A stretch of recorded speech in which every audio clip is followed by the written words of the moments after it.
Welcome back, everybody, to us going about the DC universe. It's a wonderful place, I'll say that. And we're going to a time when it was probably wonderful, I'll say that. Or at least this book's adaptation.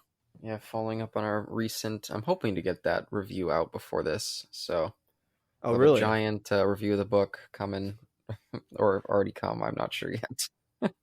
And we did not do 2 days prior to this, but whatever. Mm-hmm. Yeah. So what do you know which like the sequence of this movie coming out was? Was it like the second or the third release? Do you know? So in this whole DC animated, I'm just going to call it direct-to-video animated movies, I believe it was the second one. Oh, okay. Let me find out. Oh, it was the second one.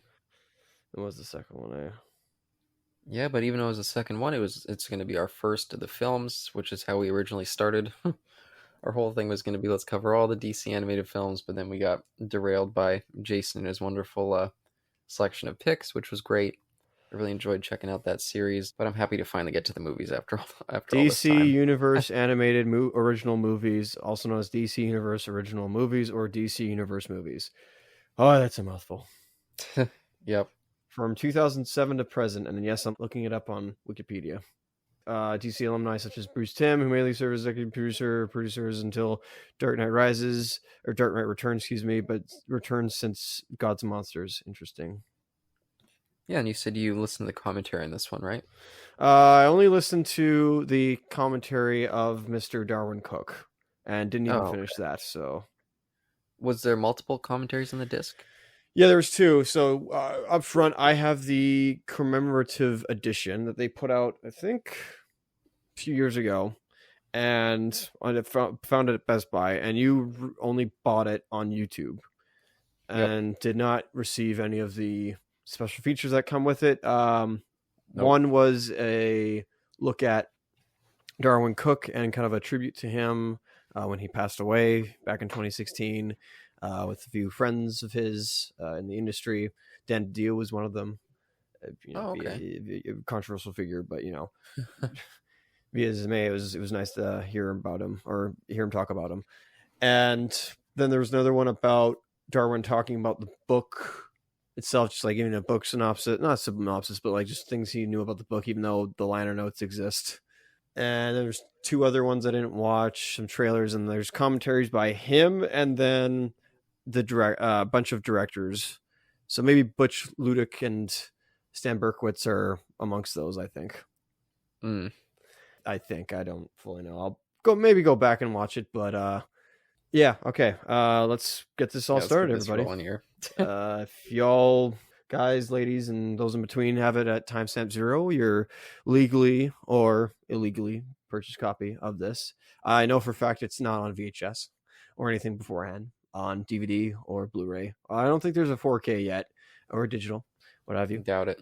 Timestamp 0, please. Actually, no, you may go ahead, sir. You do it. Yeah, press play right now. There's the Warner Brothers logo. Yes. Well, sort of. Yeah, Warner Premiere, I should say. Yeah. Time Warner Company. Yes. I'm surprised that you don't have the Warner Brothers animation on here. Oh, yeah. DC Comics, the 2008 version, or at least the mid-2000s edition, excuse me. Yeah, and I'll just say I saw this for the first time on Saturday, I think. Yeah, I haven't seen most of these DC animated films and none of the Justice League ones, so it's all new to me. Well, there's more Batman ones than there are Justice League ones because that character is very popular. So, yeah, I've seen a couple of those. They just recently released that karate / kung fu Batman movie, at least digitally. Yeah, I saw it at Walmart today. Oh, Soul of something? Yeah, I don't know. Yeah, the art looked cool on the cover. I'd only buy it if they give out the figures, because I have 5 of the figures so far. Yeah, one of the discs at Walmart came with a figure, so... Oh, crap. Okay, I gotta go get that then. I wonder who though. So it's kind of an interesting place to start the film here, telling that kind of Dr. Seuss storybook that we saw. Yes, this film is less linear than the book is. Oh there's yes. still some linearity to it, but not as non-linear as the. Sorry, I meant non-linear. There's some non-linearity, but I think there's some linearity to it now. Yes, Theodore Smeasel, I believe, is this character, and for some reason, Cook doesn't even say that in the commentary, and he wrote the Oh. dang thing, so I'm surprised by that. Unless he just forgot. But here we have a wonderful opening sequence, though. The title crawl sequence, excuse me. Yeah, and And I didn't know anything about this movie, so I was stunned by all the names here. yeah, but they had this mentioned in the back of the book of a lot of these title cards are based off of Saul Bass, and you as Oh, a I could totally see that. yeah, you as Huh. a Vertigo, you as a Yeah, excuse me Hitchcock fan. Hitchcock fan know who Saul Bass is, and yeah, no, I watched a video of Saul Bass's or somebody talking about Saul Bass recently or at some point, and yeah, wow, I wish we had more movie posters like him or his, excuse me. Yeah, there was the Bond one. Oh fuck, what was his name now? Oh, I should know this. I'm getting too distracted watching this, but I do like this opening as well because it does give a wonderful example of showing stuff from the book that you couldn't fit in, and I wish we kind of had more of that in this. But I don't just mean like, oh, we had these scenes in the book, but like something like this. These title cards were almost like transitions between scenes. Probably not as wipes, but. So there's Iron Man dying from the police chase that had upon him, and there's King Faraday. written by Stan Berkowitz. Yep, Additional material by Darwyn Cooke. They're the bombs, literally. Yeah, this is definitely a cool opening. And I like this part here. That's a nice little yeah. Bruce Timm.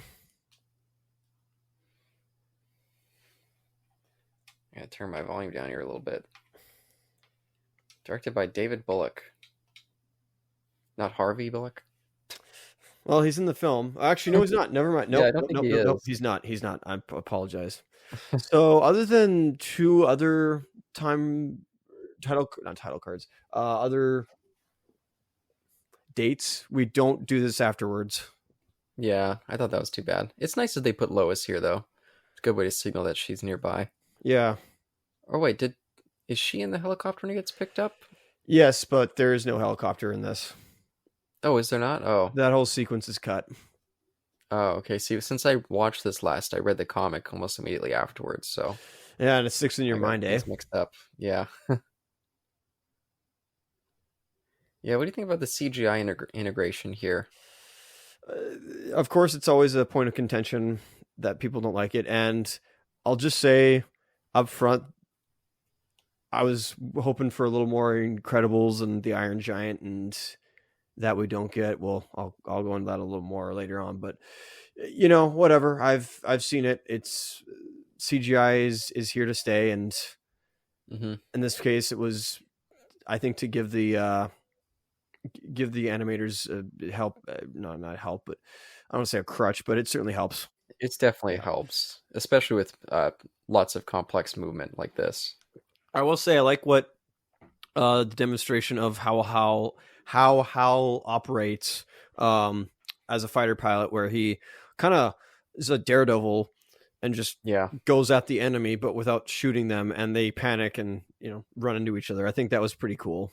Yeah, I thought that was good. They don't call it out, but yeah, a clever way to show that he's not firing on them, but using other techniques to distract him. We got that in the book, but we never saw something like that occur, and animation is perfect for you to show something like that. Yeah, that's one thing I kept wondering when I was watching this. Like, if I hadn't read the book, would this movie feel better or worse? I kept trying to ask myself that. Well, yeah. Because there's so much that feels like Cliff Notes, and I also wonder if I'm informing stuff from the book, like that scene right there. Would we have noticed really that he wasn't firing them had it not been for the book? Yeah. Unless you pay attention the whole movie Oh. and notice it, maybe not, but especially since I think Carol does utter her, how the pacifist is going off to get killed at the end. This bit was weird to me. I didn't love that translation of that bit from the book there. Really? What do you mean by? Because originally he said that in Korean in the book, and then it was translated by the helicopter pilot, right? He was saying it's over, war over. Yes, yeah, exactly. So to have him say it in that kind of broken English for no reason, I thought was a little bit odd. But Yes. again, that could be because of reading the book, Well, I'll be upfront. So I watched this years ago. I don't remember when I watched it, and then I read the book, and then I rewatched it last night, twice ish, and I don't enjoy this movie. Yeah, I like the look of the Martian version of John Jones here. I like that he looks so alien compared to everything else. Even the way he is interacting with that other character, he looks more like just something about his shading is so different. Yeah, with Dr. Adele, you mean? Yeah, and he looks so much better here than he did in the Justice League animated series. I hated his Martian design in that. Well, you kind of see it at the end of the movie. I just meant when we actually see his Martian form.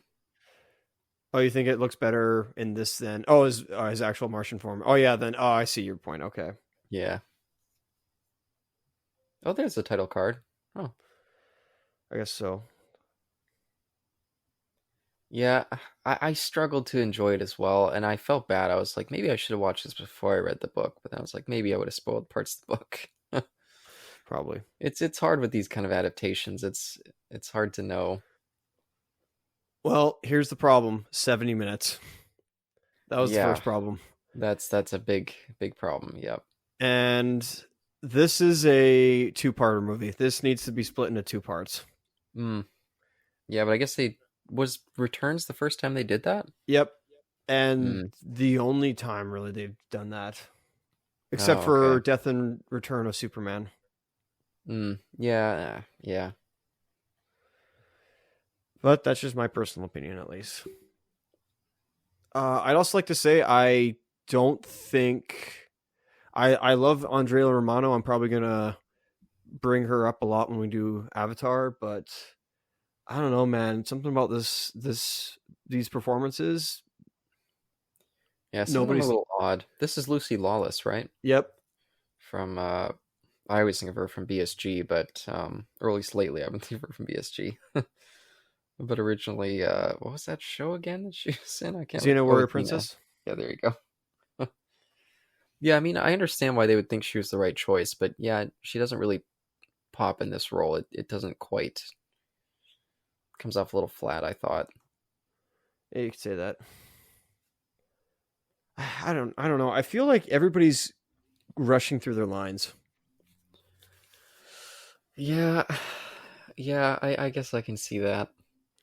And once it became apparent, because even though, yes, it took me 6 hours, I kind of rushed through the book, but even when I took 6 hours, I felt the dialogue was very it was paced, it felt natural, and the scenes didn't some of the scenes were quick, but in my mind, they took time. But in this, it was like, we got to keep going. We got to get to the next scene. And I'm just like, I don't know, man, I'm not feeling this. Yeah, I mean, that scene was such an impactful scene in the book between Superman and Wonder Woman there, and it felt really... Yeah, I just didn't get much from it here, but there's one scene in particular that I felt they really poorly executed that I'll point out when we get to it. Yeah. Also, they messed up that scene beforehand and had red eyes with Superman instead of the blue eyes. But that's just me. Nitpicking as usual. Yeah, but I think Miguel Ferrer is a good choice for John Jones here. Yes, returning from Justice League of America instead of being knockoff Weather Wizard, he's now Martian Manhunter. Yeah, do you like that they brought back these direct images here?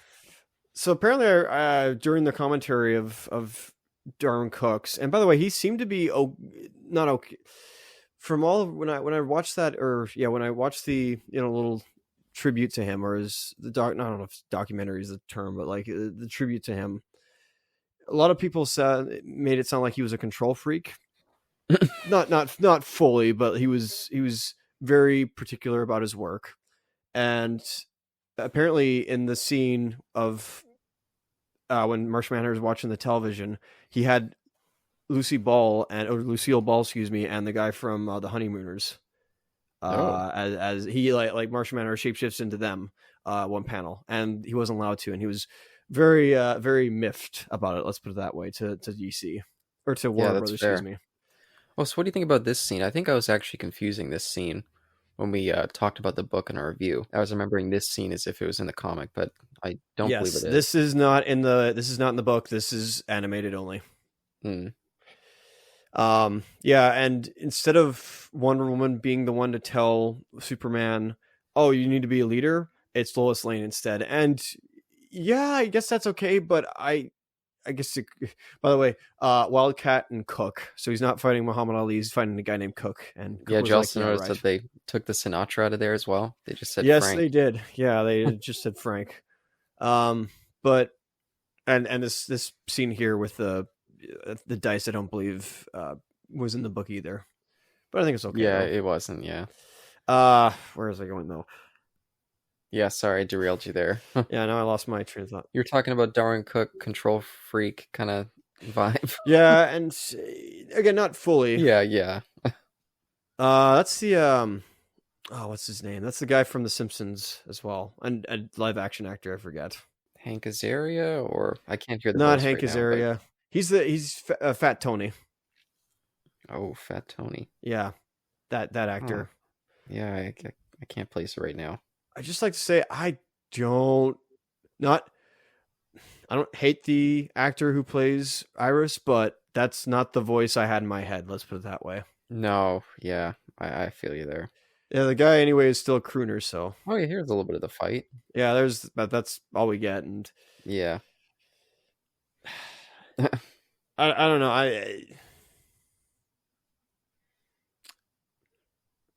I'm just I don't know fully all what to say, but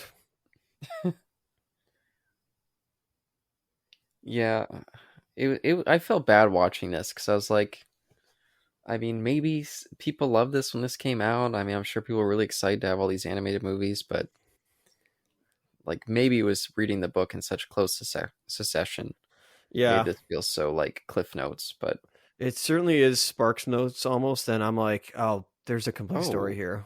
why do we see his eyes like that? Isn't that James Arn Taylor? That's Obi-Wan Kenobi himself, Yeah. Oh man, that guy pops up everywhere. aka well, he's a voice actor for Pit's sakes. Why do he pull his glasses down to see his eyes? That was a I little don't weird. know. Or Titus from Holy crap, is that guy dead? I don't know Final Fantasy X. We would have seen like red blood or chunks of stuff. Oh, here we Jeez. go. I like that. It's a little Dakota ring. Yep. Only in the 50s. That certainly was a gimmick back in the 50s, I believe. Oh, it broke. What's it? Sonic Boom. Supersonic? Or Yep. yeah, there you go. Mach 1. There's I guess supposed to be Bruce Wayne and Selena Kyle in the background. I like that he's got like his dames with him. Like it's a '60s Batman episode. Absolutely, but they were also in the comic. Well, that's fair, but Yeah. it just makes me call back to that. There's always one dame in the gang. That's true. Yeah, usually who turns good at the end. Wasn't wait, it was actually stop. I guess so, eh? Yeah, Batman charms her in some way or something like that. I always thought that was a really bizarre trope that they. What's with the glasses down? Oh my goodness. Oh, that's what it was. I'm confused with Lois and her character in here because if you remember our long discussion, she was against superheroes, I believe.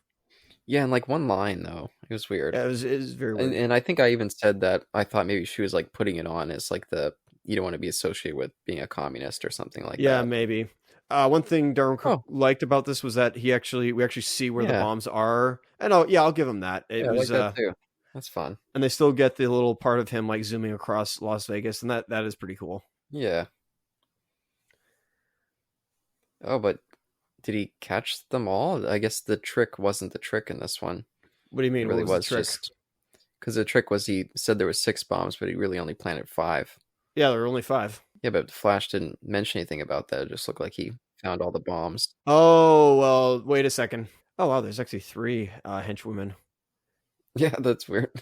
All girl gang. Found still playing like yeah, I guess so. That yeah, dang. What? What's with the glasses? What's going on? Apparently, Captain Cold here is a crooner. Apparently. Interesting. This here's part of the. Oh, here we go. Oh, there we go. There we go. Yeah. So and that, I don't. Yeah, I don't like that because they waited on that, and I was like, did they wait on that on purpose? Yes, they did. But then we have this. Well, I guess. Yeah, I guess it would have been hard to do it in his thoughts. Would have felt out of place. I wish we had more monologues. I wish we had inner monologues, but nope. Everybody thinks Yeah, they're see, corny. Flash, he did like kill him. Pretty much, eh?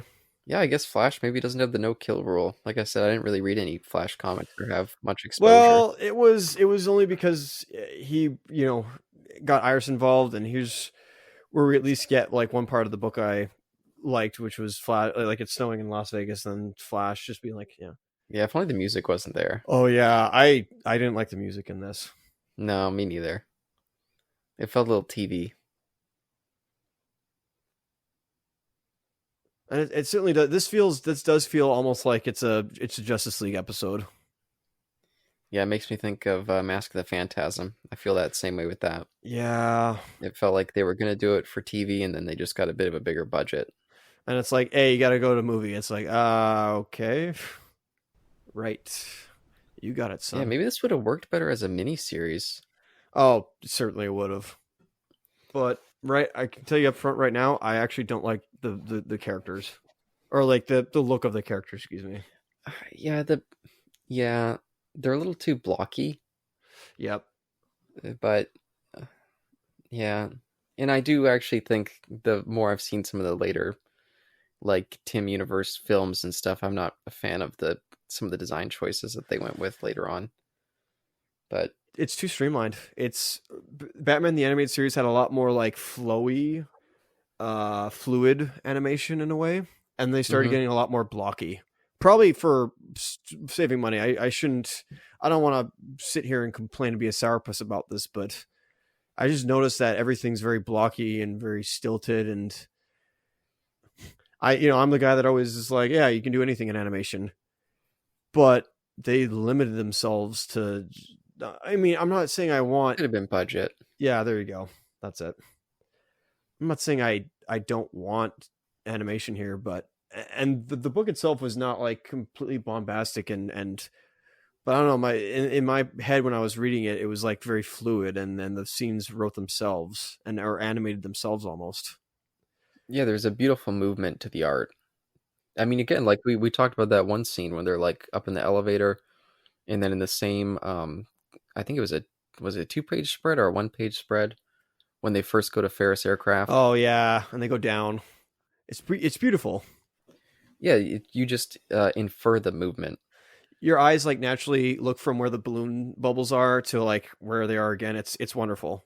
This is the scene I mentioned earlier that I loved in the book, and I thought they just rushed through the lines, and especially her was it 2 glasses line? Is that how she ends it? Yeah, two glasses. I thought they really I didn't like how they handled it. Yeah, here. the voice directing there was a little weird on that. And again, Andrea Romano is a very good at like she like directed pretty much anything Warner Brothers and Cartoon Network related stuff. So she's amazing. But I don't know what happened on this film. Yeah, it was so early. Maybe there was like an unfamiliarity with how to do things at this time. I think you're right, because apparently a lot of people found this scene to be, or not scene, but this movie to be a lot more adult, and or at least a lot more mature. And it's like, yeah, but it doesn't feel like it. I'm not beating. It's not because in the real nowadays we don't have, or we have like Castlevania and I don't know. The Mortal Kombat movie that just recently came out, the animated one, I mean.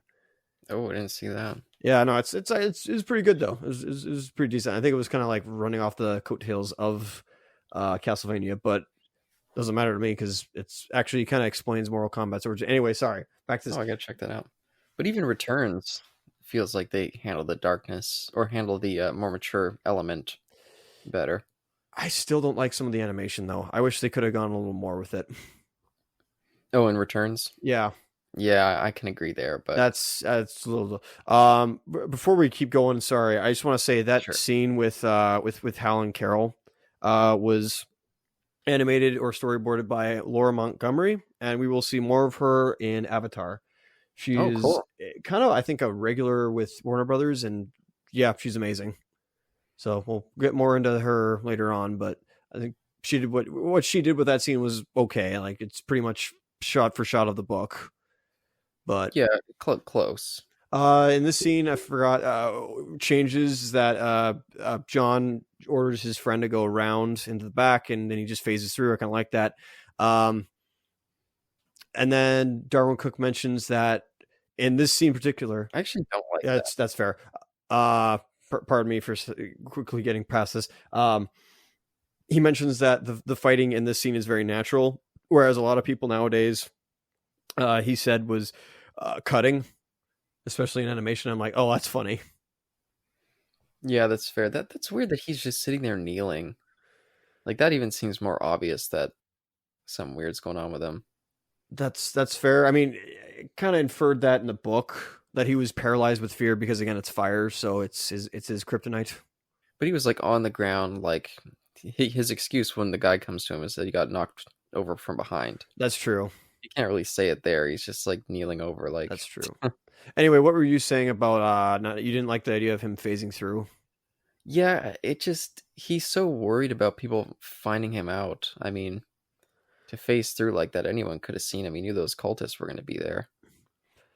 I mean, they could have said something like he just phased right through the wall, and then that could have raised some questions for him later, if anyone believed those guys. But Unless he has like a Ubisoft detective vision / like detection meter that allows him to like go through and not anybody have him be spotted. But here's where we again, first off, the medallion's not even brought up. The book's not even in this, except for the Dr. Smeasel book. But the book with the Viking in it, that's not even in it. Yeah, I guess And not. here's our first introduction to Colonel Flag. Oh, yeah, that's weird. Except he's only got 1G. And this is pretty much shot for shot, I think, from the book, albeit there's no letter to his brother, which I, again, very much enjoyed. But again, that was again, I wish this honestly could have used some inner dialogue or inner monologue. People are so against that these days. I guess just a lot of mishandling. Yeah. But again, one part of the this adaptation that is interesting is that they did go for the idea that I had was keeping the center a little more in the focus and having people be affected by it, which is pretty cool. Yeah, no, that's definitely nice. And I'll say I enjoyed that part about it a bit. Yeah, so while you're talking there, my YouTube did that thing where it like freezes for a few seconds here. Do you want to give me your timestamp real quick? Yeah, of course. Right now I'm at 25 minutes. Oh, just 25? Yeah. Oh, okay. Were you ahead of me? Yeah. Should I pause? Oh, no. I just Okay. went back to, I'm at like 25:06 now. Okay, I'm at 25:14.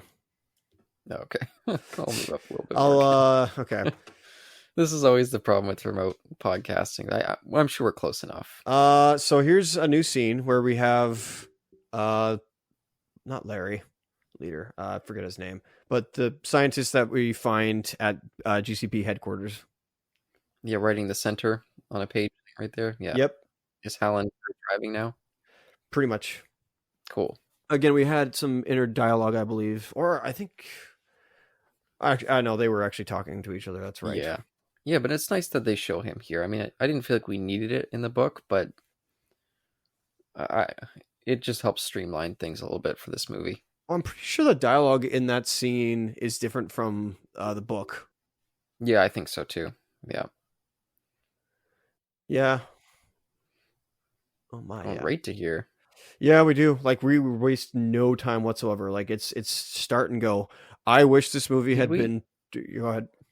Did we see that great scene with him and Ace when Ace tells him about how he has a job lined up for him there, or a job interview? That was way back, right before these two have dinner together. Oh, so we did get that scene? We did get that scene, but it was much different, I think. Hmm. Yeah, we were probably talking over it too, so. We certainly were. But I always love that scene in the book, so I'm glad they kept that, even if it was a little bit different. Dialogue was a little different, and I don't think they had less of it, but whatever. Again, 70 minutes. Yeah. Well, here's that scene we were just talking about before with the motion bit that we liked in the book. Or we were just gushing over it. Yep. Oh, there's King Faraday. So here's the introduction of Faraday. Yeah, the Nick Fury of this movie almost. Yeah, that's fair. It's a fair comparison. Played by our old buddy Philip Morris, or at least my old buddy from Smallville. Yep. Man, they just go to the point immediately. Yep. And it really does just feel like there's something missing here. And this is not to say Nausicaa of the Valley of the Wind situation, because there was only 2 volumes of that out when Miyazaki finally made it and released it. The movie, I mean. He finished. He went. It was like 14 years of his life that he put time into that book. I mean, it was here and now, every now and then. It wasn't like constant. It was like, I don't know, every year he'd go back to it and finish it, finish a chapter or 2. This is different. Like, the whole book's already been the storyboarder for this movie, or one of the storyboards for this movie, is Darwyn Cooke, and he also was a creative consultant on it. So, but again, it is just that adaptation. This is an OVA, and I don't know. In the spirit of OVAs, I mean, then again, I've not watched many OVAs that are adaptations of different comic books. At least ones that you've read. Yeah, and they also get straight to the point. Like, characters don't exactly exist. We're just trying to see the most important scenes here, and yeah, that's fair. But some of the Challengers of the Unknown, the Losers scene, the Suicide Squad, those scenes were kind of important. I think they were very important. And in fact, we don't even get a dinosaur until the very end of the movie.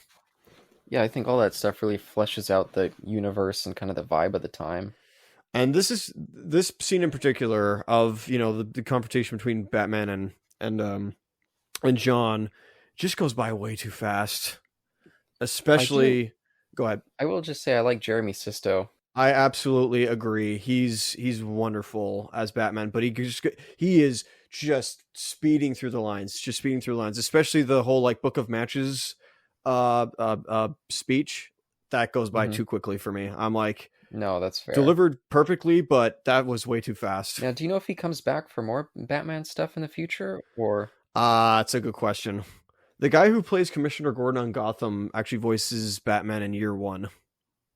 Oh, okay. That's cool. There's Captain. Excuse me. There's Adam Strange, and there was John Henry. Yeah, the only appearance of John Henry in this. Yeah, I keep wanting to say Steel, but yeah, I think we do see Steel in that one scene. But here we go. Here's again, good voice, but he's just going so fast.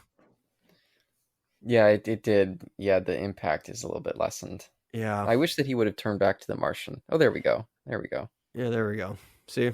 But I like better in the book how he just kind of collapses into it. This actually jump scared. This kind of like shocked me. I was like, oh boy. It shocks me that it's actually Gorilla Grodd here. Yeah, no, it's not a small simian. It's an actual like big gorilla.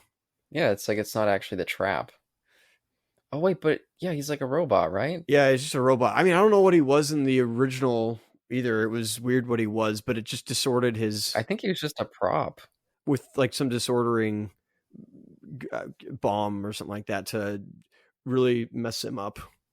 Yeah, once he came into like the vicinity of the prop, it all like blew up on him. Also, kind of little minor nitpick, but I wish the smoke were pink because it was pink in the comic.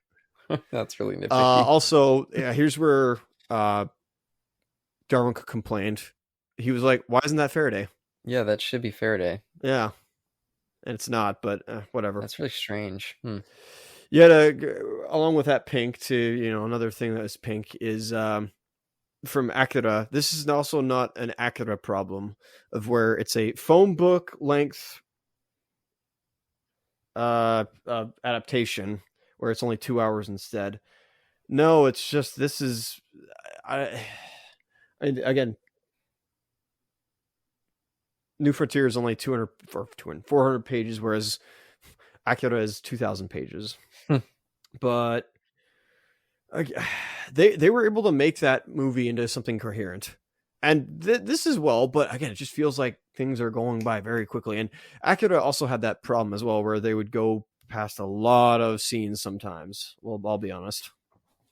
Yeah, but it's a different sort of thing because a lot of it's inferred and implied, and you kind of have to piece things together because of all the like, the weird surrealist stuff. This is trying to be much more linear and easier to follow. That's true. I don't think they were talking about Mars here, though. I don't think the original scene was, or in the book, was about Mars. It was something else. No, it was about Mars because that's how he realizes. Because then he shakes King's hand. And he's like, "It was all true. Everything that guy said was true." It was from King, though, himself. I don't think Leader here actually said anything about Mars. No, he did Okay.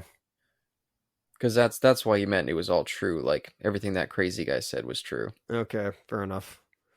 Can't even remember that now. I will say, I remember one thing from the book that I forgot to mention was, how do I forget to mention anything? I like the exchange between Superman and Batman where they say like Superman was on the inside and Batman was on the outside. It's all like this grand plan. There's Gordon, by the way, who says nothing. Yeah, he's just gone. He was there when like we were in the interrogation room first, and then he's like there and just again says nothing whatsoever. Yeah, But I know, again, sorry, my bad. yeah. Cliff notes. They gotta shoot by it. Again, I also question. We mentioned the nerve gas, the viruses, and the hydrogen bomb. Oh yeah, here's another, I think, verbal explanation of John Henry being there. It makes me wonder if they should have even included this because it's so nothing. Yeah, that's true. Oh, and But that's when the Flash interrupts. Interesting. it was a bit of time later, though. I thought it was. Yeah, it's quite a bit later. Yeah. Oh well. I mean, I guess good time to do it both. Yeah, needed to give the impact here.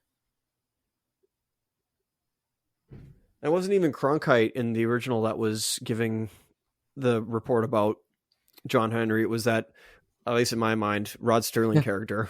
Yeah. Yeah, I guess it probably wasn't actually quite a bit later. It just may have been, it seemed like a lot had happened in between. It was probably still the same day in the book. Yeah, I will say this. I like some of the background characters kind of like, saying, oh, yeah, he's a freak. Yeah, I like that too.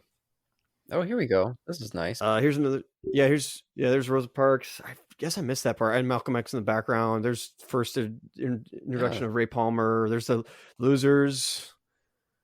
Well, I don't remember about that. Dinosaur Island. Yeah. But in the book there was Superman, Batman. They were replying like, "Oh yeah, no, you were." They had this like grand plan of like, "Oh yeah, I'm in the inside, you're in the outside, and we're trying to change both sides." That's interesting to note. I don't know if that like saves Superman as face or whatnot. Of like, oh yeah, like what about all the civil rights stuff though? Yeah, I don't know if it does save face for Superman in that book. I think he was quite poorly represented there, but for good reason. Yeah, of course. And then this, again, when John shakes Faraday's hand, I got a question. Like, wouldn't he know about all the weapons on board the spaceship? Yeah, how did he know where to find the Batcave here? We don't know. I guess just telepathically, like, discern where his scent was. I don't know. So I guess he knows who Batman is now. I think they said like, I have my ways for finding out. But yeah, instead of calling on the bat or using the bat signal to get him, he just literally goes in the Batcave instead. Yeah, I prefer the signal. Oh yeah, and here we also have Hal. Initially, he's actually going to fly. He's going to be in. That's weird. Yeah, that is weird. That's weird. But yeah, Hal's actually flying in the mission instead of being on ground control. Well, it's just smoother, I guess. Yeah, gives him a character arc. Well, less of a character arc, but that's true. It satisfies his character, I guess. Cook said here that yeah, just because John's invisible doesn't mean that he can't be seen by his shape can't be seen by smoke, which is true. Although if he was intangible, he'd be fine. And I got a question why he didn't just phase inside the rocket. I guess he was going to hold on to it the whole time. That's a little weird. Yeah, that is weird. That is weird. Like Huh. it's almost like he's just going to hold on to it the whole time. It's like you could go inside. I mean, yes, there's the whole mass problem of extra mass on there. Yeah, you could have phased in just then. Screw that bastard. Leave, buddy. Yeah, man, just go. Get out. Look at that. And we also see him save him. Leaping up there. Yeah, of course. Yeah, and the smoke looks good.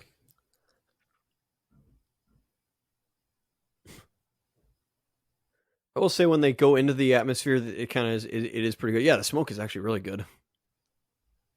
Did he just pretend to pass out? Yeah, I don't know. Maybe so that they would see him as disarmed and they wouldn't just Yeah. immediately shoot. Maybe. Oh, yeah, but I was gonna say, I thought it was too bad that they didn't play up the corny as a comic book element Oh of yeah. Detective John Jones. Yeah, that's a shame. Yeah, Oh well. because it seemed to really fit the John Jones character that he would be like that at this time. And if this But is 1957 or 1959 or whatever it is, all of a sudden the Iron Giant comes in and smashes into the rocket. oh no, Well, another alien does come in though. yeah, you gotta pick that one of these days because I barely remember that movie. I wish that Brad Bird had directed this, and it was like a feature-length film. Again, sorry, 2 hours. Or any DC animated flick. That'd be cool. I think he has the sensibilities to do that, but unfortunately, he's with the big D. There you go, nerve gas, germ bomb, and even nuclear. So, like, wouldn't John know about that if he read Faraday's mind? Maybe the handshake was so brief that he only started to get the glimpses of it, and then he pulled away. Fair enough. That's the only the only thing I can do to He got the Sparks Notes version of it, the clip notes. yeah. Is this where we get the reference to the 2001 A Space Odyssey reference? Um. Oh, Maybe it's not this bit. Maybe it's in the inside the center. I can't maybe. remember where it is, but Well, that went by fast. And yeah, this whole part is new to the movie. It's not in the book because Hal's oh now yeah, on the spaceship. Oh yeah, Bishop 6 has and challengers aren't here. yep, challengers aren't here to rescue them and divert the bombs. Instead, we have a little fight scene between these two. Which I don't know how that would work. Punching somebody with a helmet on seems weird. Yeah, I don't know. Honestly, when I was watching this before, I started to get disengaged around this point. Yeah. How is he holding on? That's he's literally like going down, accelerating many G's, and he's holding on somehow. I think I actually started my reread of the book near the end of this movie, so I may not have Yeah. even been paying attention properly at the end. Well, when I watched this last night, it went by so quickly. I was like, "Holy smokes, that was quick!" That's fair. Yeah, Cap and Eric say this is still like one of the top 5 animated movies, and I'm like, wow, I really? don't know about this. I would say Crisis on Two Earths was better representation of the book than this, but again, I didn't like that book so much. So That's very much not even close to the book at all. Very different from the book. well, that's fair. I'm gonna go back and reread that before we watch the movie. Okay, Maybe. good. Yeah, we're gonna watch that soon. I'm gonna read them all beforehand. So You very much need to because I think it's required. But anyway, sorry to this.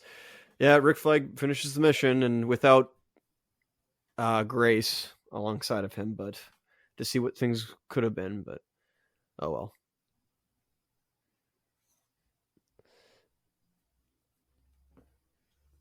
Let's see here.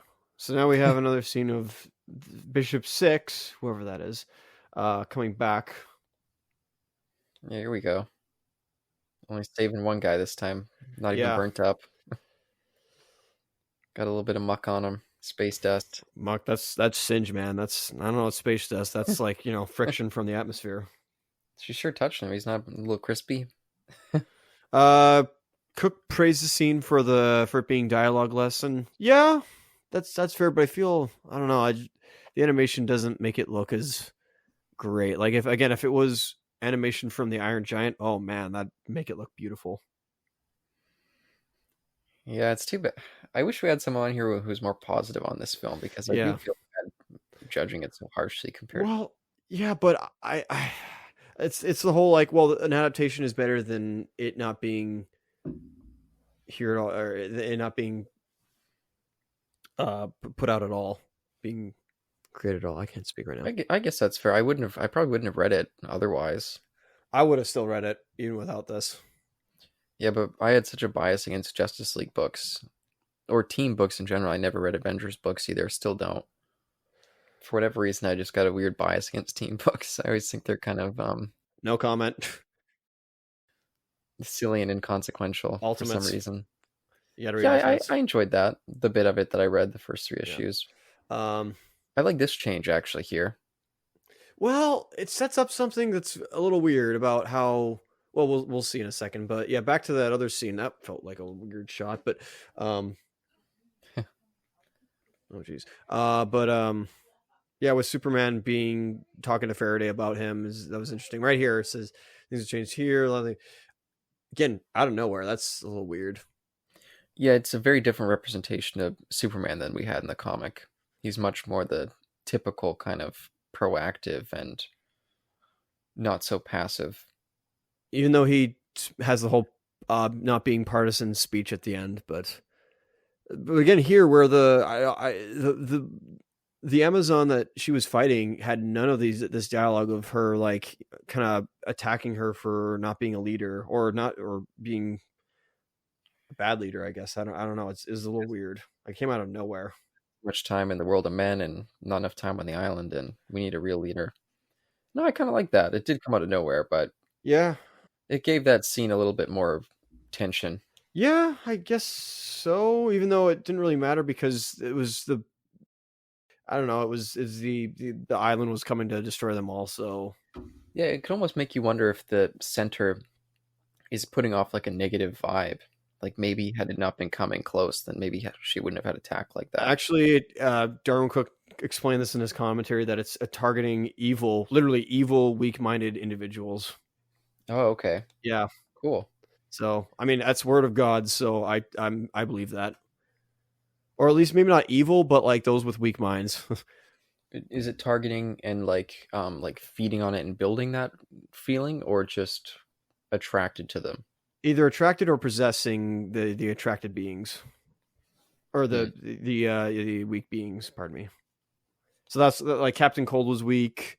The obviously the leader or the cult leader was weak, and Dr. apparently some of Seuss. these Dr. Seuss apparently was weak, and so was the one Ferris test pilot guy or scientist guy. But here's an animation error right there where he coughs. So his arm's black for some reason, and the next scene right there, you see his white glove. That's weird. Yeah, not his arm, but his hand. Excuse me. But he has a glove. That we get this scene here, and we just got the same scene with Kyle Rayner just a little while ago. With Oh yeah. It's kind of funny. Except Abin Sur was in a ship, whereas he himself here was just flying. Yeah, slight difference there, but it was just funny reading the comic so quickly after seeing that episode. Yeah, indeed. Darwyn Cooke said that he kind of stuck to the Hal Jordan origin like the original one fairly close, and I mean like the 50s version, with Abin Sur coming to Earth and being bathed in yellow light, and that's how he crashed down. And I'm like, okay, that's fair.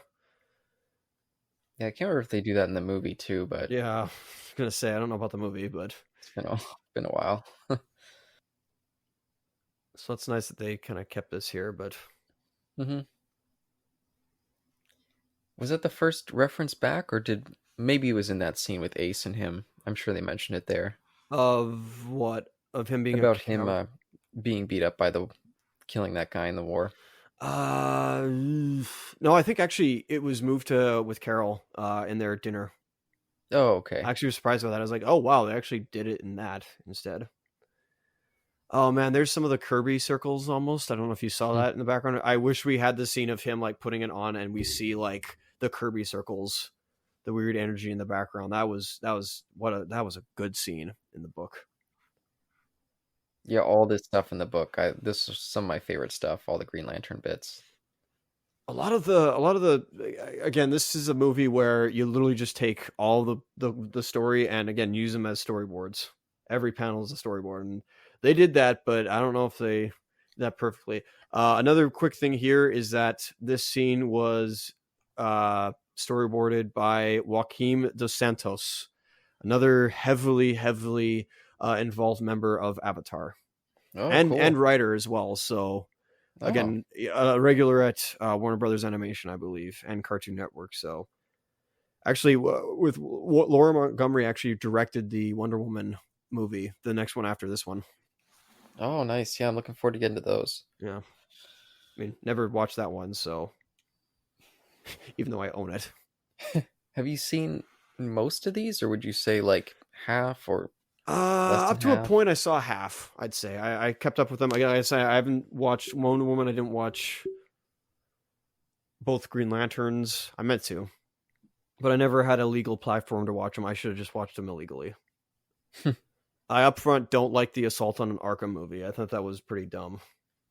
Yeah, I've heard bad things about that And one. here's the first appearance and only appearance of the dinosaurs. Is this the only appearance? I thought we saw more in the I end. mean, yeah, at the end, yes, but like this is the first appearance. Whereas we Oh, had okay. them all around the whole book, surrounded by the whole book. That was a pretty fluid shot. I'll say that. Yeah, that was. I also like the fact that it flapped its wings and used the turbulence from that, uh, and or the force of its wings to knock it back. But yeah, that's awesome. Him going into the sand. Yeah, that's actually something that enhances the book a little more. Oh, here we Here's go. yeah. It's funny that we see red blood here, but then before it was like almost purple blood. Like when Hal shot that soldier and the blood went on his face, it almost looked Oh like yeah, purple. it looked yeah. That's a little weird, and it still looks a little jammy here. Yeah. I mean, again, I've been spoiled by OVAs. This is certainly not as gory as OVAs of yesteryear are, but That's fair. for an American children's cartoon, not cartoon, but for a mainstream cartoon characters, almost it's close enough. Yeah, yeah, it's going for it. They could have just kept the blood off there, you know? I mean, again, it's still like some of the OVAs I've seen. The blood does kind of make me wince. Whereas with Castlevania or the Mortal Kombat movie I was telling you about, I guess I'm desensitized. It just doesn't affect me. The blood is not as gory as it should be. Well, that's fair. But here's the. I guess yeah, this is pretty much the same scene from the book. I believe they were still playing chess when he was talking about his because I've looked into your mind and you're actually a good man. I think it's the Actually, same. no, I don't think it was that scene. It was Yeah, later on they went to have a relationship where they're playing chess and stuff. That was yeah, kind you're of the right. You're right. They have the first they have the conversation about how you're a good man. That's right. Yeah, in the cell, and then they play chess. yeah, then they start to like plan the whole attack together, which I thought that was funny. Yeah, exactly. And then we have this. This kind of felt a little weird. This again from the book, but this felt weird in when you actually talk about it. It's so weird. There's so many people who watch Japanese animation, and there's a lot of Japanese animation that's based off comic books there, and it's like they're either a comic book purist or they're an animation purist. There's a lot more comic book purists than there are animated purists over there, but yeah, it's almost like the book's better. I mean, that's almost always the case. There's rarely a case that I see where the movie's better than the book. Like once you read Ultimates and then we watch the Ultimates movie, you're gonna just see like a big dip. But that's like they didn't even. I don't even think they could have done the Ultimates justice. Mm. I will say this here. This not so much this part. Darwin was enjoyed this part. I think he said this is like pretty much what he wanted from the book. Yeah, I wish it was a little bit more grainy, like it was in the comic. But Yeah, that shot right there with the center was like I think my favorite part of the movie. Just like the static part of it going over across. Yeah, that was like my favorite part. It was really cool. Yep. It literally is like translation. Yeah. So we The saw, barbershop shot. yeah, we got Huh. this barbershop shot, but that was about Yeah. John Wilson. Yeah, that's why it's weird they put it there. Yeah, and the same thing with we saw Metropolis, and we kind of see a Lois lookalike there, but not a Clark Mhm. lookalike there, and I'm just like, what the hey? Yeah, a little bit of a weird reuse there. This scene is pretty much the same from the. I was surprised that Neil Patrick Harris was the Flash, but I'm not. I got no impact at all. Yeah, I'm not feeling it. Like, no offense to. I don't think anyone's acting as bad in this movie. There might be a few scenes where it was like, I don't know, because it's the whole on-screen actor versus voice actor, and I'd rather Yeah. go with the voice actor than the on-screen actor, because voice actors are specialized in this form of stuff. Yeah, that's fair. It was kind of my disappointment because I got so excited when I saw the cast. But yeah, none of them really, except for Jeremy Sisto, I thought none of them really kind of embodied the characters. It just kind of. Yeah, even Uh, Phil Morris, and Phil Morris is a voice actor. He's both an on-screen actor and a voice actor, and I don't know, he just something was up with his performance. Again, not terrible, but just like it was off for some reason. yeah, I can't really place what it is, but yeah, none of them really, yeah, become the characters. Again, all good actors in their own right. It's just this I don't know, the direction and the acting in this one was a little weird. It could have been the script, maybe. On a point, that's No. probably it. Yeah. And yeah, David Boreanaz here. I can't even really hear Angel in there at all, and so it's That's just the scene. I gushed about that part in the book, and I felt nothing in that in the animation here. yeah. He doesn't punch Faraday here, right? Nope, because Faraday doesn't even Yeah. like shoot him because it's just a guy in a mask or in a gas mask. Excuse me. Yeah, no, they certainly distilled a lot of stuff from the book. They had to, but something was almost like the script needed another rewrite. And again, not to add more characters, but like maybe to cut some more stuff out. Maybe it was just too big for the runtime. Yeah, again, 70 minutes for 400 pages of non-linearity. Again, it's almost an episode. You almost would have to do like shorts. Imagine if you did like if this was released as shorts and then the final part was like 20 minutes. Well, that's what I was saying, miniseries, like maybe like 10, 20, 22-minute episodes. Maybe you could have told it better that way. Or Tartakovsky's Clone Wars. I think there was too much plot and too much talking for that. Maybe the second season, but yeah, it's true because that was more focused. But that first season was was non-linear. yeah, but there was like almost no talking. There's no time for long scenes. Actually, that's true because that made sense because there was barely any talking. This is a very like that book is very talkative. Yeah, so much talk, and not even really a lot of action, really. Cooke here explains his Jamie Lee psycho I guess formula / trope of having a leading off with the character and then apparently killing them. Oh yeah, like he literally line drops Psycho. Yeah, not Jamie Lee. What's her mom's name now? Oh, sorry, yeah, not Jamie Lee. Janet Lee. Janet Lee, yeah, thank you. Pardon me, yeah, Janet Lee. Oh yeah, I guess these aren't even really dinosaurs here. They're just like creatures. Yeah. There we go. Fry them. Yep. Eggs Benedict. Fry that big thing, buddy. Oh, yep. Fuck. Oh, whoopsie daisy. Was that kryptonite energy? Holy crap. Maybe it was magic. I don't know. Everyone's stunned. I mean, hey, they certainly got it in the book. I was like, oh boy. Yep. And again, as Cooke was saying, he wants the heroes of the new to be able to take to be able to win the day and not the heroes of old. Excuse me. That's fair. Yeah, I thought this. I guess Jimmy's really been a non-entity in this too. Doesn't have a line. Doesn't even drop a line.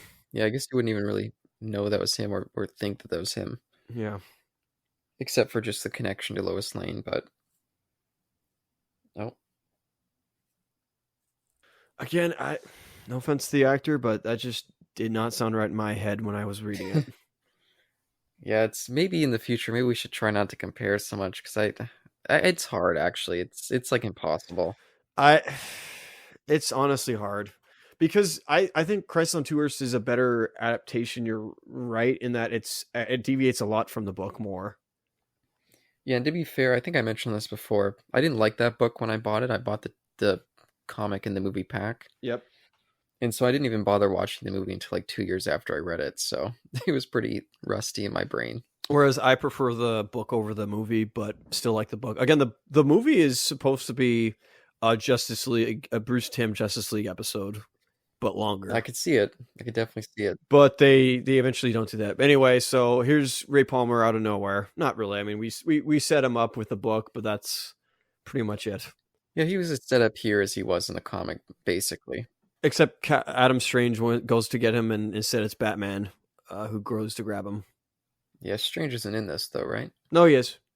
Oh, You'll see him in the background. I pointed him out beforehand. Excuse me. Morgan sounded like an idiot there. Yeah. Uh, See, I was just thinking of if I saw this as a kid, what would I think? Would I even really notice Ace Morgan as a character? Would I know that was him just then? Yeah, like would you? Oh, it's just a background character who actually talks this time. And it's like, no, that character has so much to do in the comics. Yeah, I mean, I guess he's had a couple lines here or there, but nothing really impactful. Yeah, of course. Oh yeah, here comes the shot that is great in the movie, or in the book, excuse me. But I actually didn't love that one big spread of them really, together. Yeah, something about it. I don't love those kind of. That's more like a cover than something you'd see in a book, I think. But sometimes those never need to be covers. Can make some better covers sometimes, but that's fair. whatever. Yeah, there was Adam Strange in the background. He was floating very weirdly. I'll say that it was very weird. You could just see like his hands. Yeah, it was so weird.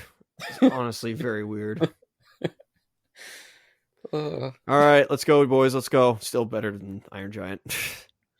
Stop comparing, you idiot. I'm sorry. I'm sorry. Okay.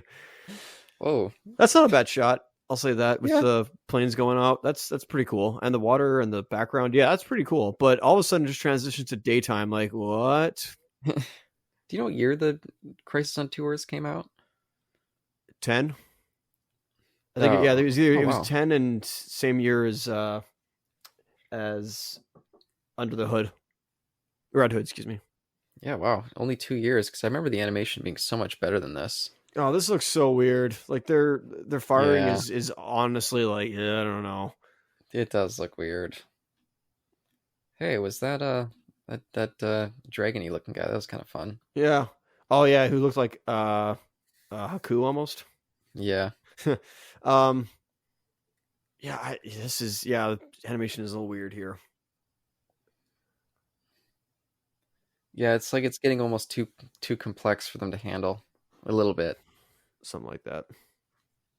I wonder if it's better to do all the complex shots first before doing all the simple shots later, because simple shots don't require as much stress. Or Trainer. vice versa. I don't know. Yeah, we almost have a one take here in a way. Oh yeah, that's true. Pretty cool. Yeah, that's definitely ambitious. Some of this makes me think of sky crawlers. I don't know why. There's no reason for it to, except for just the plane connection. But Yeah, I gotta watch that at some point. yeah, I really want to rewatch it. I really like that flick. But This is weird. Like all of a sudden, like Batman just electrocutes them all. It's like, Superman killed a bunch of these things. I think your no kill rule applies here because these are just spawns. maybe he just thinks that they're like mindless beasts. Maybe he doesn't mind killing animals, which is kind of wrong. But Hawk, okay. Well, that's like their only line there. I think even in both in movie and book. yeah, they were kind of a non-entity in the book, but They're strange. just there for. Oh yeah, there we go. Yeah. Just there for the reference. There was the Challengers of the Unknown. Oh yeah, there's the Challengers. Yeah. Yep. It's there for like 1 second. Yep. And here's where all of a sudden the empathy of the center goes into John and just makes him go nuts. But turns him into one of those beasties. Yeah. I also like to say yeah, like little stickies out of him. I prefer the John, the reptilian look in the book a lot more than this. Well, again, such the clunky kind of. Oh, and here's where I'm like, I don't know about this one. This one's I'm glad they got the reference, but I don't know, man. That's that's John Cloud, man. Like that was John Cloud's whole character. You gotta feel bad they kind of took that away from him, but he's not here at all. So I like this part though that they kept a bit of him going impotent almost. Oh, there's like the purple blood again. Yep. Do you think it was too bad they took away him killing him? Yeah, I don't know why they wouldn't do that, because maybe kids would be like, oh, he killed him on purpose. It's like, no, it was if we had Keith David speak as the center, then I think kids would figure out, if any kids are watching this, kids would figure out, oh, it's the center, killing Faraday, not so much John. It's just center is using John as a vessel. It could have also been maybe they thought there wasn't enough of a relationship for that scene to play the right way. Probably not. No, I think here's when we get the 2001 reference. Trying to remember what that is. I don't even know if that was in the book at all. No, it's not. I'll point it out when it shows up.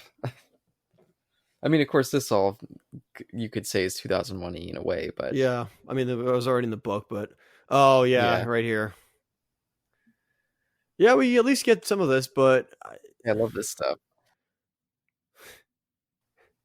Being a dick, but I don't know if we go far enough with it. They're going. They're trying. There are the yellow organic blobs or jam blobs. It still looks like jam's falling on them. Oh, is it just him and Ace that went in? Yeah, there's no Nathaniel Adams. Which again, cut for good reasons. I know why. Yeah, exactly. Whoa. It's a little cleaner. Yeah, that's rain and raspberry jam. Ay. They're getting jammed. Raspberry. No, strawberry, I think. What was that jammed thing? What was that in again? Spaceballs. Spaceballs, there you go. Yep. Oh, it's been so long since I've seen that. We gotta break that out. Whenever we rewatch Star Wars, we'll do a whole bunch of the knockoffs. Like Star Crash. Oh my. Seems as though he's been Tetsuo'd. Nope. And here they are. Oh yeah, and this feels like Akira right here. Yes, but when he's floating in that beautiful, like, crisp light. Oh man. Yeah, that's fair, but I don't know. Robin Atkin Downs is a good actor, or voice actor, but I don't know. That's not what I thought of in the scene in the book. That's fair. I do like how the Green Lantern looks here, Oh, yeah. There goes the nuke. Here it's a mind being. Yeah, it's funny. I always had a liking for the Green Lanterns, mainly from the Justice League animated series, but I think it was because the only comics I read were Guy Gardner. I never had any interest in reading Green Lantern. Yeah. But after reading this book, it's made me want to go back a lot more. Even watching Justice League was making me want to go back, but... Yeah, there you go. Later. You put the mask on beforehand. Oh, did I miss the 2001 reference? Oh, fuck. I think I did miss it. I guess so. I mean, I assumed it was like when they were going okay, there's still pterodactyls attacking. Shouldn't you guys, still be doing air control? Yeah, someone said open the bomb bay doors, and then it was like that little stop, and they say Hal. Oh, yeah, I guess so. All right, that looks ridiculous. I'm sorry. That looks utterly ridiculous when he's like running in the air, like a little bit. In the book, it's fine because they're using lines instead, and it looks amazing in that. But Darwyn seemed to be okay with this so far. He seemed to be, and he's very happy and very proud of the crew that handled this. And yeah, there is some good animation here, but I don't know, it's just a little too streamlined and clean for me. Yeah, I can agree there. You mean just in terms of the art, right? Yeah, Yeah. like it's way too clean to be something that of Cook's standards. I'll say that, or at least of what he animated. Yeah, you can't, it's hard to compare. I mean, it's just completely different level. I mean, hey, I was at least glad that we had the amazing screw-on head that basically is almost book to screen adaptation of Magnola's art. Yeah, pretty close. Yeah. Oh yeah, did you read that beforehand? I can't remember. No, I still haven't. Oh, okay. Uh-oh, it's coming this way. Oh man, it feels like that scene from Tartakovsky's Clone Wars of the big pneumatic hammer just coming down, eh? Oh yeah, I love that thing. I thought they kind of homaged it in Solo. Trying to remember what that was now. Oh, it's funny that they show him dropping. It was the big ship that Paul Bettany was floating around in, but yeah, maybe, probably don't remember. Oh yeah, that yeah, that's yeah, okay.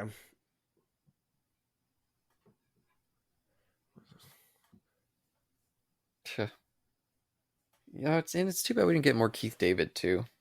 Just the beginning, then right here. Oh yeah. I wish we had more of the center stuff. I'm sorry, I'm just a spoiled fan right now. I didn't feel like we got a ton of it in the book either. Maybe it would have been nice to kind of differentiate between them. If we got more of a focus here. I mean, they sort of go they do a lot more with the center here. Like again, we have more scenes of it controlling other people, but I wish we did more of it. Yeah, got more of a sense of what its ideology is, because I don't even think you get any of it here. No, I guess from the beginning. It wants to like, why is it at Cape Canaveral? Well, in the movie or in the book, it's because it wants to get it off of Earth because it hates humanity. Here, it's like, oh, it wants to destroy humanity. Yeah. Did he say no at the end? Maybe. Is that Darth Vader? Probably. I think he did actually. Where is Padme? I can't censor. Oh. Or whatever he says. I don't remember now. Yeah. Whatever happened to that Hal Jordan? And then we have literally from out of nowhere.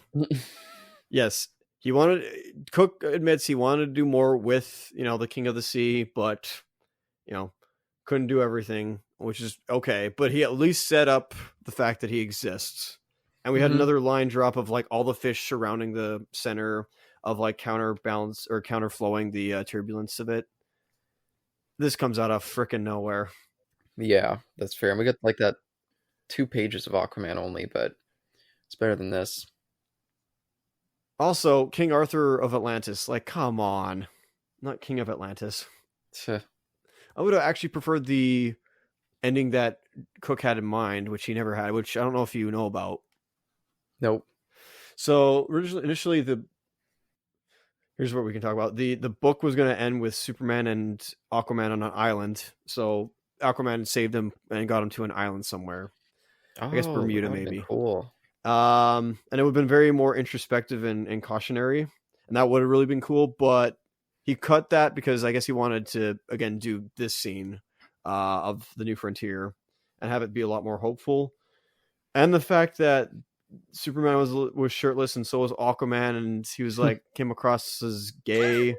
Not that there's anything wrong with that, but it just didn't fit the scene. Hey, what's 2004? Again, he said he had no problem with it. He just he didn't think it fit the scene. It's nice that we get to hear his voice here, though. That's a nice change. Oh yeah, that's actually the voice of Kennedy, correct? Yep. Nice. We at least get some of these panels, which is I guess nice. Yeah, no, this is cool. This is a good way to end. Although I'm pretty sure they're out of order because the Doomsday Clock comes first. And same with John Henry Irons right there. Yeah, again. Even Rick Flag Jr. That's out of nowhere, by the way. Rick Flag Jr. It's what is that? Because there was no line dropped about how Rick Flag had a son. I Like like the literally bird nothing at all. endlessly flapping.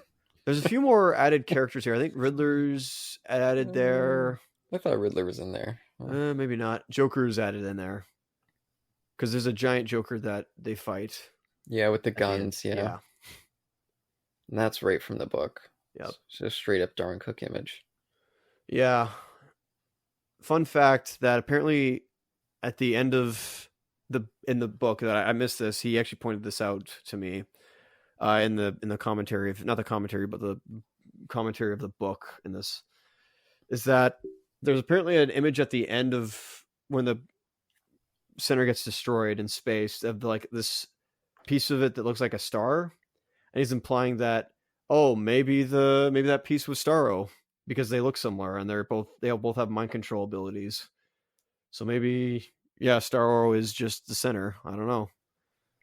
I'm like, that's not a bad idea. I kind of like that notion. He's not totally implying that, but he's just like, maybe if people want to believe that, it's not. It's I support that.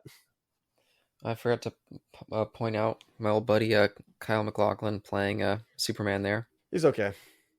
Yeah, he's okay. He's okay. Again, not. I don't know if there's any miscasting. Some of the women didn't sound the best, but that's just me. Darwyn Cooke, there you go. He was the character design and the storyboard. Go ahead.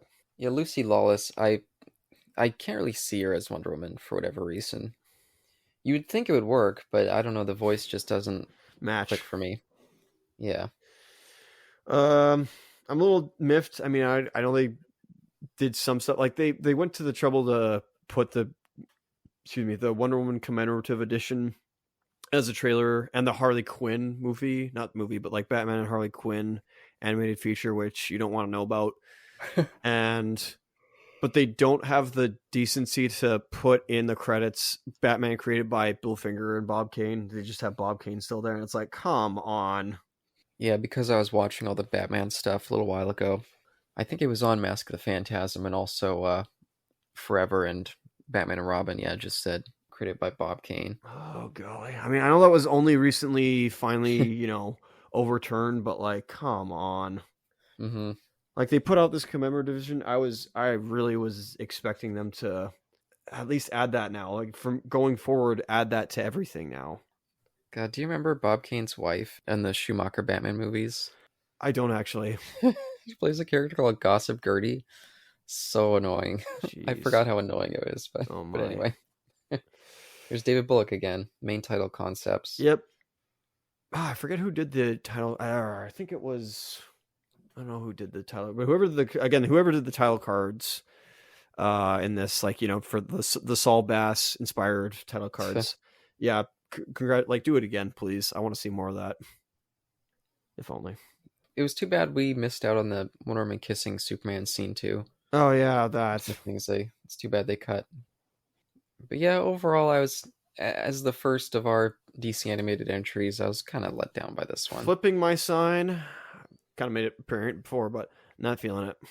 Yeah, I feel the same way. If you enjoy this, fantastic. And if you only watch this and never read the book, please go read the book. Like, you will obviously listen. If you listen to that episode, however long it's going to take, understand the book is great. It's our review. Yeah, it's so good. 3-hour review. It's so good.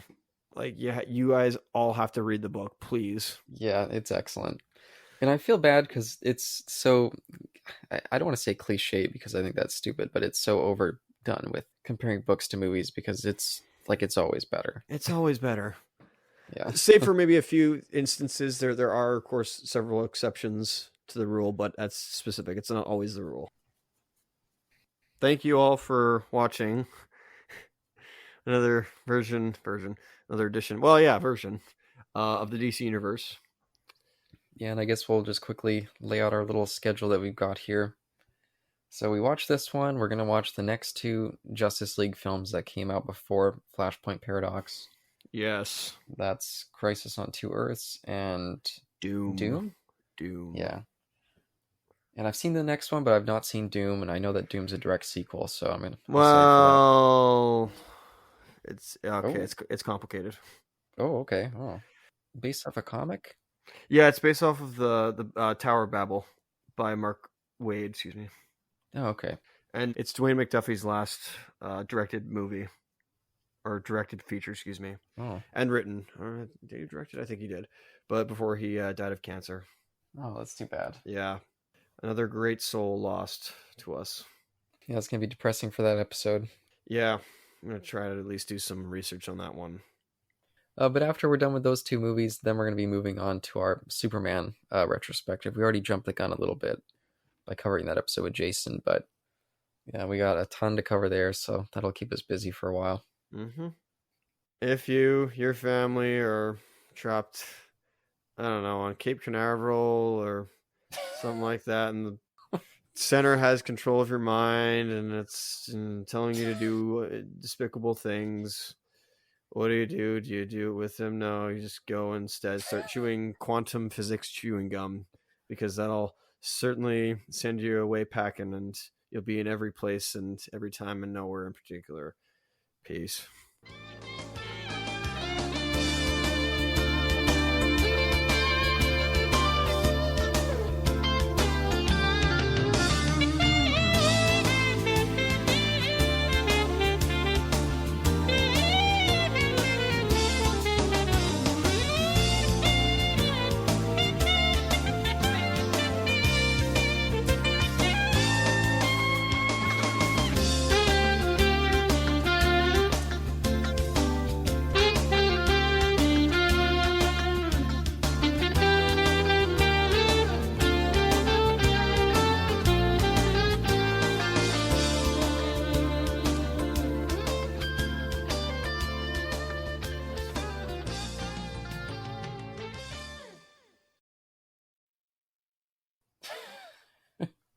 Sounded so bored with that one. Yeah, I was not on point tonight. I'm sorry if I was not in the best, air. I don't know. I'm just. I thought it was on purpose because of your lack of enthusiasm for this movie. I guess so. I just felt defeated. Yeah. Yeah, like I said, I think I just started reading the comic and didn't even really pay attention to the end, but Yeah, I don't know if I should show my friends' kids this at all, because it might play better, and it might make the kids be like, if you tell them there's a great book towards it, they might be like, oh, I might want to be interested in reading that. Yeah, exactly. Maybe I'll do that, but Or it might bore them. sooner show them the Iron Giant than this. That's fair. That's very fair. Show them the wonders of animation, Yeah, the real wonders of potential that it animation. has. Yeah, and the fact that the Iron Giant is all CGI, but it actually works. Oh, is it all CGI? Well, his like the Iron Giant is CGI. That's what I mean. Excuse me. Oh, see, it's been so long. I barely remember that thing. I think I'll watch it with you first before we do an episode on it, because I'm saving that down the line, later on down the line. Oh, okay, sure. Oh, so maybe I'll just pick up a copy and watch it then, because I was holding off for our review, but yeah, I guess it's been a while. I mean, I guess we did the Superman one with Jason, but since for Justice League, it's been, I guess, maybe November? Ooh, that's Last one we did? Yeah, that's probably, it's been around there, I guess. Yeah, I don't know why we got delayed here for so. Oh, actually, I do know why. And why's that? I forgot, because we were waiting for you to read the comic there. Yeah, because this idiot forgot to, or well, put off reading the comic. Well, sort of. It was, yes, I delayed this by a long time, because I did not buy the deluxe edition, just because I wanted to get my hands on the physical copy. Yeah, which is I fair. can certainly not be motivated to go on a computer some days. Yeah, it's understandable. Maybe when you get that tablet too, you'll realize the wonders of digital comics. Yes. I was just reading Tank Girl last night. I would never buy. Oh, Tank nice. Girl. Yeah, that's one I've wanted to read as well. How is it? Is it a limited series, or is it like an ongoing series still? The one that I bought was just like the classic collection. Yeah, okay. So I guess like all the original run. Yeah, it was on sale for real cheap. So I was like, hey, I'm kind of curious about this. So yeah, especially if we do that movie tie-in at some point. Oh, Not tie-in, but adaptation. Yeah, maybe when I'm done reading the comic, maybe I'll pull that out. But oh, that's so bad. Uh, yeah, well, I don't know. What's Tank Girl even about? I think I read a synopsis about it years ago, but I forgot about it. The movie or the comic? The I guess both. Well, I guess in broad lines, it's set. At least in the comic, I don't remember where it's set in the movie, but the Australian outback. I guess in sort of like a post-society time. I'm not sure if it's like a nuclear breakdown or something. And then Tank Girl, she drives around in a tank and does bounty hunter jobs mostly. Hmm. Interesting. So it's Mad Max plus New Dominion Tank Police, or just Dominion Tank But Police. she's like, she's kind of a gross like weirdo. Like they always describe her as really smelly, hasn't showered in days. She like throws up. She's always hungover, and yeah, just weird slang. It feels very 80s.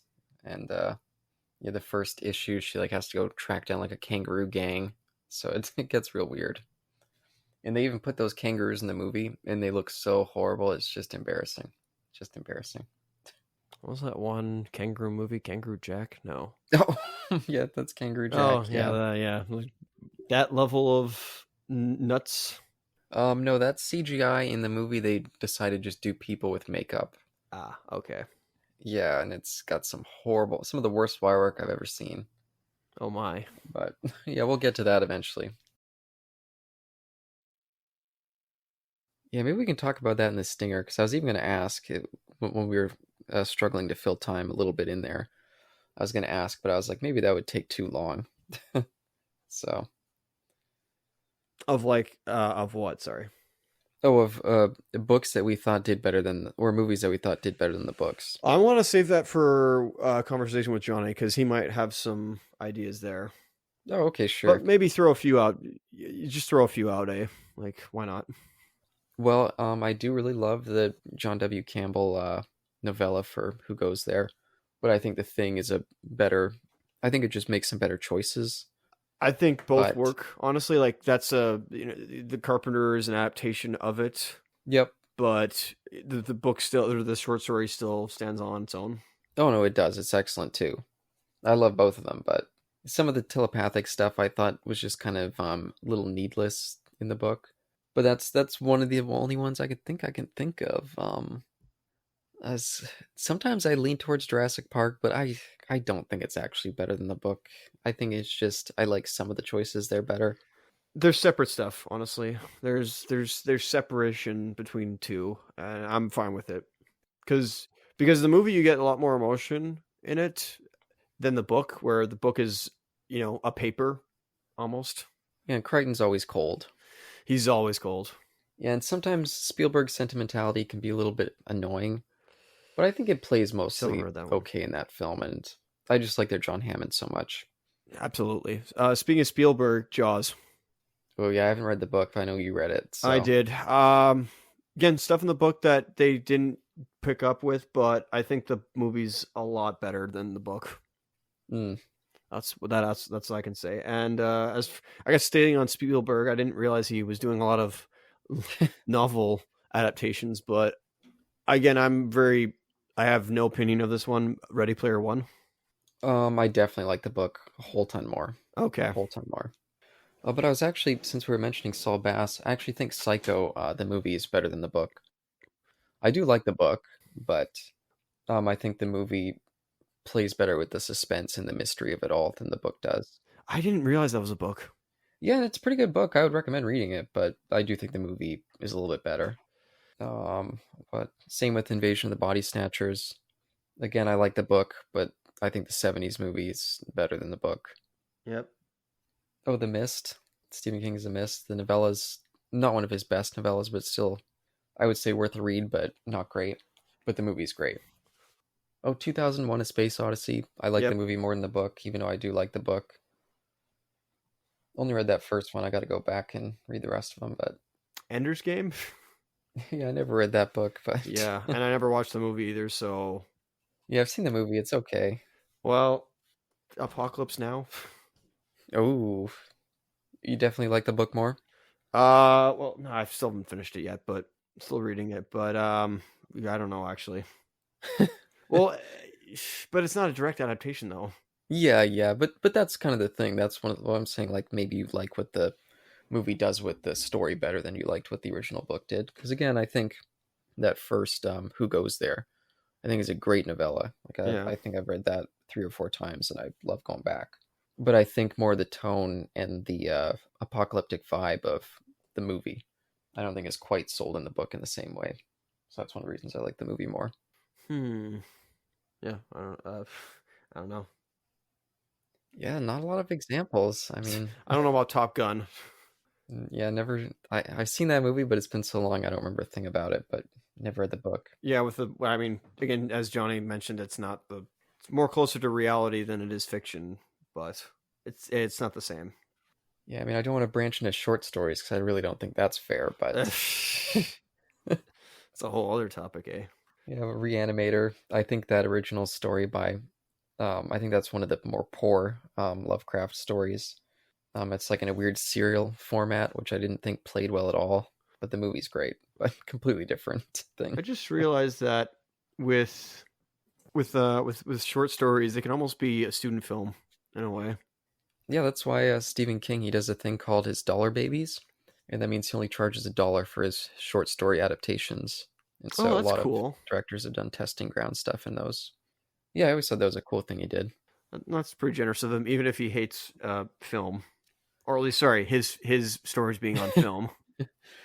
And I don't blame him. I mean, there's when it comes to short stories, I think some of the movies turn out better than the short stories, but for book adaptations to film, I mean, none of them are on the level of the books at all to me. I still haven't read it, but I enjoyed Stand by Me. Stand by Me is definitely a good flick. Definitely a good flick. Yeah, I don't. It's been so long since I read The Body. I don't know which one I like more. I've seen the movie many more times though. I've only read the novella once, so I've never gone through like Anne of Green Gables. I think I read one book when I was in elementary school. I mean, there's so many adaptations of that, so I don't know where like that's not even a movie. So it's fair. I mean, I guess the original ones were kind of movies. I think they were TV movies, so or maybe not original, but yeah. these ones that I saw. Children of Men. Oh, did you read that book? No, I never did, but like that's a book, and then it became the movie. So Yeah, and I've heard people say that the movie's better than the book, but I've never read the book, so I really can't judge. But yeah, neither can I I. do love that movie. That's a good movie. It's a very good movie. Yeah, I'm not sure I can think of any more. So we need Johnny on here, but yeah, we got a good base of stuff first. Yeah, whenever we do a more book centered episode again, we'll ask him, see what he's got for us. I'm gonna have to like look up a list and just present that with all three of us, and we just go through and be like, I don't know about that one. Maybe that one. I don't know about that one. I guess like do folklore tales also count? We're talking more books here. Yeah, more books. Yeah. Yeah, I feel like Johnny's probably read more than me, so he's probably, Oh or yeah. at least read different things. So he's probably seen a lot more of that stuff than I have. I think he's read more than both of us. Yeah, big reader. Big reader. Big believer Nice. in reading, which I love. Yeah, that's good to hear. Oh, I guess the Harry Potter movies. I mean, none of the movies. No, I was gonna say the third. None of the movies are really better, but I think the Well, third if one. you bring that up, I'm gonna open the young adult can of worms, Hmm. which I don't want to, but since you said Harry Potter, I haven't read a ton of YA books, so I would be the. All I pretty much read was Twilight, Harry Potter, The Hunger Games, and the first Divergent book. Otherwise, I never had any interest, and I just read horror fiction, adult fiction. way better. Yeah. Well, I've definitely read some crap, but That's fair. I mean, we'll eventually get the Wheel of Time from Amazon, but that seriously should have just been animation instead of live action because there's a lot of meta concepts in that book, and I don't know how you could do it with. Maybe you can get away with. I mean, if you had David Finch directing it, maybe you can make it work. But yeah, I'm still trying to think of other options. I got to get off this. I was gonna say I think I liked the 1984 movie better than the book, but I was like maybe not. I enjoyed the movie more because it was less kind of punishing. oh But wait, I got one. I know it's comic, but I enjoy V for Vendetta more than the movie. oh yeah. One of these days I got to read that. It's sitting on my shelf, looking at me right now, just mocking me. Oh, No, actually, I was thinking about The Exorcist because I was like, I do love that movie, but I think the book was actually. It's been so long since I read it, but I think I was blown away by that book. Yeah, it's hard to say. But anyway, I guess we should end the episode proper. Did you know that Laura Croft once had the Witchblade? The Witchblade. The Witchblade. I wonder which one that would have been. No, I don't remember that. It's the amalgamation between the Angelus and the Darkness. It's from Top Cow Comics. Which? Oh, it was in the comics. Yeah, it was in the comics. Oh, okay. Yeah, I was trying to think which game that would have been, but okay. Huh. Yeah, I don't know. I randomly found that out like a month ago, and I was like, "That's really cool." Yeah, that's cool. Yeah, it's like back in the 2000s, so yeah, I guess crossovers existed back then. But anyway, sorry.